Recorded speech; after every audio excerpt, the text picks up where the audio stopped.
Assalamualaikum warahmatullahi taala wabarakatuh dan selamat sejahtera kepada semua pelajar. Apa khabar para pelajar pada hari ini? Diharapkan para pelajar berada dalam keadaan yang sihat dan sejahtera.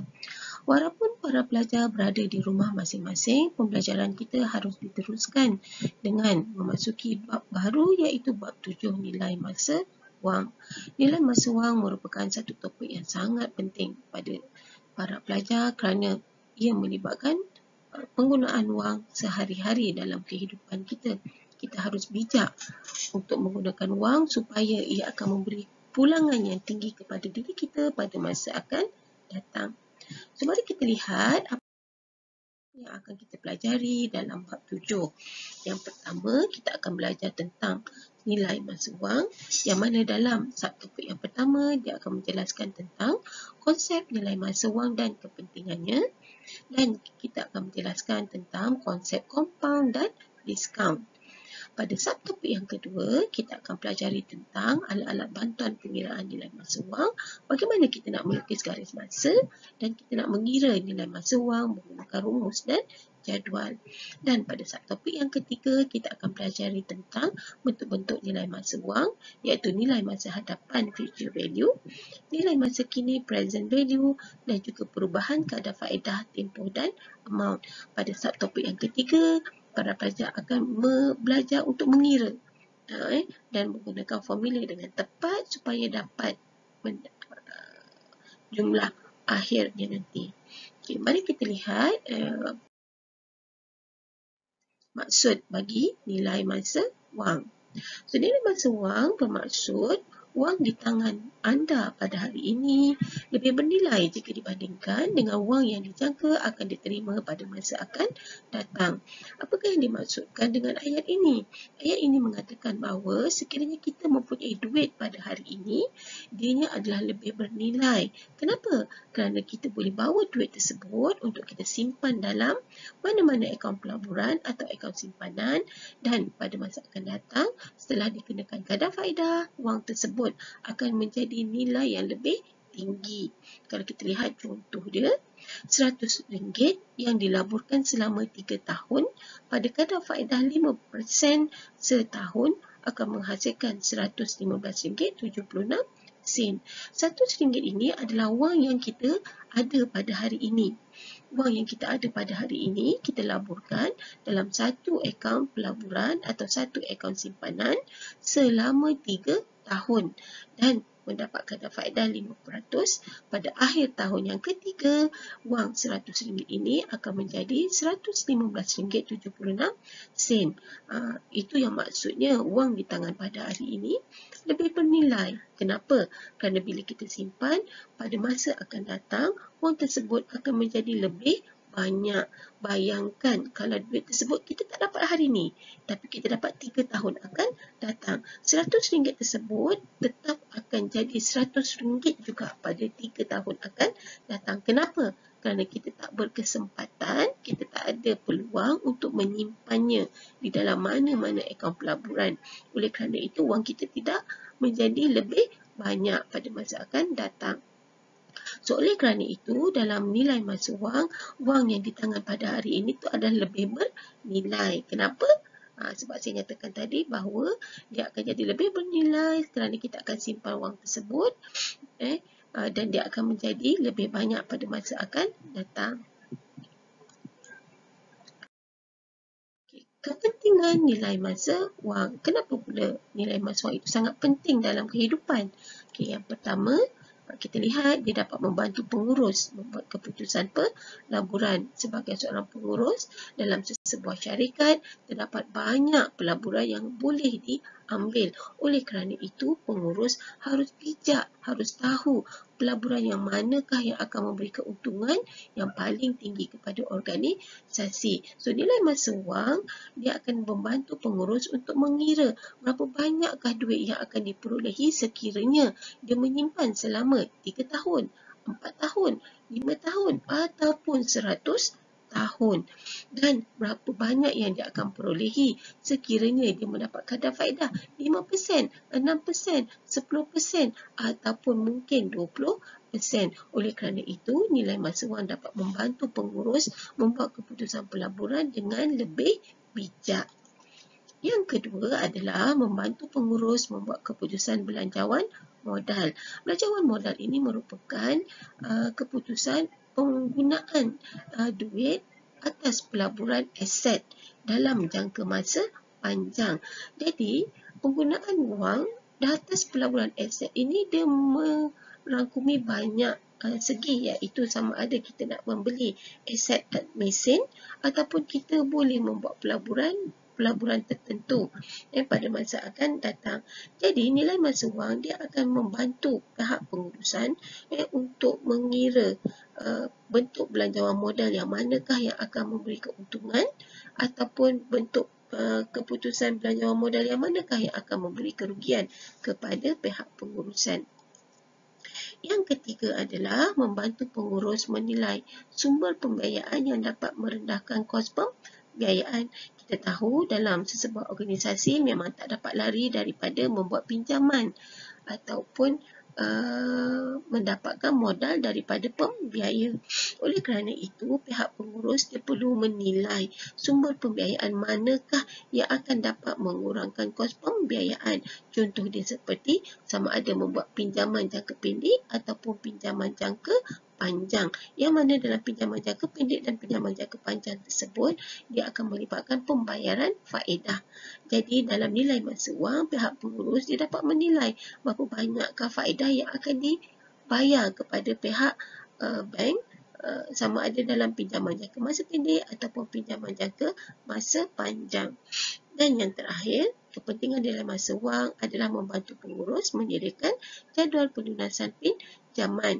Ia adalah berkait dengan keputusan pembiayaan sekiranya dia melakukan pinjaman jangka masa pendek ataupun pinjaman jangka masa panjang. Apabila sesebuah bank memberikan kadar faedah yang akan dikenakan, pihak pengurus dia terlebih dahulu boleh menyediakan jadual pembayaran pinjaman tersebut. Oleh kerana itu, dia mampu untuk membuat belanjawan tunai berapa banyakkah duit yang harus disimpan pada satu-satu masa tertentu untuk melunaskan pembayaran yang dibuat tersebut. Okay.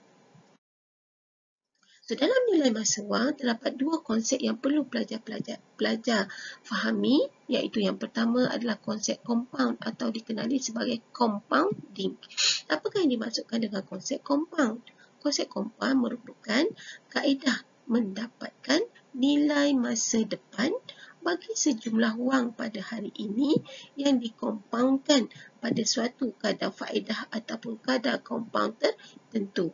Okay, konsep compound ini merupakan cara untuk kita kira duit yang kita simpan pada hari ini, berapakah nilai dia pada masa akan datang setelah dikenakan kadar faedah tertentu ataupun kadar compound tertentu yang dikenakan oleh pihak bank atau pihak yang memberikan pelaburan. Jadi, dalam konsep compound, dia punya keyword adalah apa? Mendapatkan nilai masa depan bagi sejumlah wang pada hari ini. Dalam konsep compound ini, memang kita akan mengira nilai masa hadapan, iaitu duit kita yang akan kita perolehi setelah kita menyimpan selama beberapa masa, tempoh masa di dalam sesebuah pelaburan ataupun sesebuah simpanan. Bagaimana pengkompaunan itu berlaku? Bagaimana duit kita boleh jadi lebih banyak pada masa akan datang? Contohnya, Aisyah menyimpan 100 di dalam sebuah bank dengan kadar keuntungan 10% selama 4 tahun. Kadar keuntungan 10% ini merupakan kadar compound ataupun kadar faedah yang diberikan oleh pihak bank.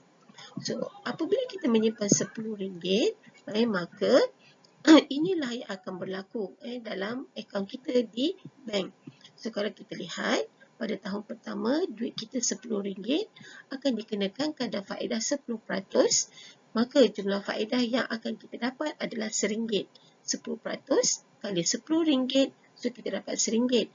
Jumlah duit pada akhir tahun kita adalah RM11. Kenapa? Kerana RM1 jumlah faedah kita tambah dengan prinsipal RM10. So, jadi RM11. RM11 ini akan dibawa naik kepada tahun yang seterusnya. Jadi bagi awal tahun seterusnya, duit kita dah bertambah jadi RM11 pada tahun hadapan dan dikenakan lagi kadar faedah 10%. So, ini adalah kita punya jumlah faedah dan setelah ditambah dengan RM11, maka jumlah akhir adalah RM12.10. Itulah yang akan dibawa pada tahun yang ketiga dengan kadar faedah 10%. Jumlah akhir adalah RM13.31 dan pada tahun yang keempat dengan kadar faedah 10%, jumlah faedah setelah ditambahkan kepada RM13.31, dia akan menjadi RM14.64. Nilai duit yang telah bertambah ini adalah merujuk kepada nilai pengkompaunan ataupun compounding. Yang mana apa yang telah dikompaunkan iaitu nilai faedah telah bertambah daripada satu tahun ke satu tahun yang seterusnya sehinggalah pada akhir tahun ia disimpan selama 4 tahun. Kalau para pelajar lihat, duit pada tahun yang keempat akan menjadi lebih banyak berbanding dengan duit yang disimpan pada masa awal penyimpanan iaitu RM10. So, itu yang dimaksudkan dengan konsep compound. Konsep diskaun pula iaitu discounting adalah mendapatkan nilai masa kini bagi sejumlah wang yang diterima atau dibayar pada masa akan datang yang didiskaunkan pada suatu kadar faedah atau kadar diskaun tertentu. Berbeza dengan konsep compound, konsep diskaun ini kita nak dapatkan nilai masa kini bagi sejumlah wang yang diterima pada masa akan datang. Contoh dia adalah sekiranya para pelajar telah habis matrikulasi, ayah para pelajar telah berjanji untuk memberikan RM100 pada masa tersebut. Jadi pada tahun 2021, para ayah pelajar menjanjikan untuk memberikan nilai duit sebanyak RM100. Jadi, para pelajar ingin mengetahui berapakah nilai RM100 pada tahun 2021 tersebut, nilainya pada hari ini iaitu pada tahun 2020. Oleh kerana kita nak melihat nilai pada hari ini, maka dia akan dikenakan kadar diskaun tertentu ataupun kadar faedah tertentu.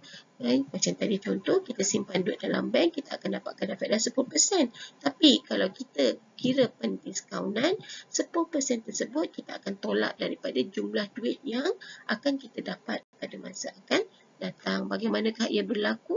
Mari kita lihat. Okey, berapakah Aisyah perlu simpan hari ini supaya pada akhir tahun kelima nanti jumlah simpanan mencapai RM16.11 jika bank memberikan kadar keuntungan sebanyak 10% setahun. Maksud ayat ini adalah pada tahun yang kelima nanti duit Aisyah adalah sebanyak RM16.11. Jadi dia harus tahu berapakah nilai yang perlu dia simpan hari ini dengan kadar faedah 10% supaya akhirnya nanti pada tahun yang kelima duit dia akan menjadi RM16.11.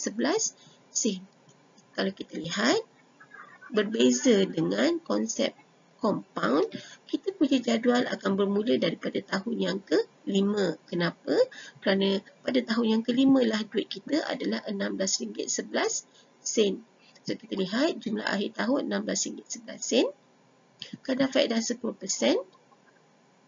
kita punya faedah adalah RM1.46. Prinsipal pada awal tahun adalah RM14.64. Duit ini akan ditolak kepada prinsipal pada awal tahun, maka dia akan berkurang pada tahun yang keempat menjadi RM13.31, berkurang pada tahun yang ketiga, pada tahun yang kedua dan pada tahun yang pertama duit tersebut bernilai RM10 sahaja. So dalam konsep pengkompanan kita tahu bahawa untuk mendapatkan RM16.11 pada akhir tahun kelima, Aisyah perlu menyimpan sebanyak RM10 pada tahun yang pertama. Okay, para pelajar ada soalan untuk bertanya setakat ini? Okay.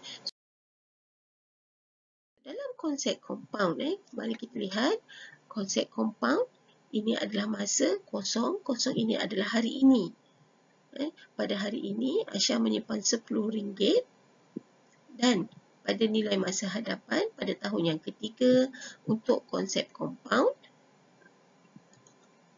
nilai tersebut akan menjadi RM13.31. Itu adalah konsep pengkompaunan. Daripada RM10, dia akan bertambah menjadi RM11, bertambah menjadi RM12.10, bertambah menjadi RM13.31 pada akhir tahun yang ketiga. Kalau pelajar lihat, konsep pengkompaunan akan menjadikan duit semakin bertambah. Konsep pendiskaunan pula merupakan konsep yang akan mengurangkan nilai duit. Kalau kita lihat, ini adalah duit pada masa akan datang. Pada tahun yang ketiga, akhir tahun yang ketiga, nilai duit kita adalah RM13.31. Berapakah nilai RM13.31 ini pada tahun yang pertama? Iaitu nilai kini pada hari ini. So, kalau kita lihat, duit kita semakin berkurang. Menjadi RM12.10 pada tahun yang kedua, menjadi RM11 pada tahun yang pertama dan RM10 pada tahun kosong, iaitu pada hari ini. Oleh kerana itu, konsep pendiskaunan ataupun discounting akan menyebabkan nilai duit itu semakin berkurang. Apakah perbezaan di antara pengkompaunan dan pendiskaunan? Dalam konsep pengkompaunan, kita akan mendapatkan nilai masa depan bagi sejumlah wang yang dilaburkan pada hari ini. Berbeza dengan pendiskaunan, yang mana kita akan mendapat nilai masa kini bagi sejumlah wang yang dilaburkan pada masa akan datang. Iaitu maksudnya untuk pengkompaunan, kita akan cari nilai masa depan. Untuk pendiskaunan, kita akan cari nilai masa kini. Konsep pengkompaunan akan menyebabkan nilai hadapan bertambah. Kalau pelajar-pelajar ingat tadi, konsep pengkompaunan akan menyebabkan duit kita bertambah kerana wujudnya kadar faedah yang kita tambah kepada duit prinsipal setiap tahun. Konsep pendiskaunan pula akan menyebabkan nilai kini berkurang. Kenapa? Kerana duit pada masa akan datang tersebut kita tolak dengan kadar faedah yang kita akan terima dan pada akhirnya pada masa kini nilai dia akan menjadi berkurang.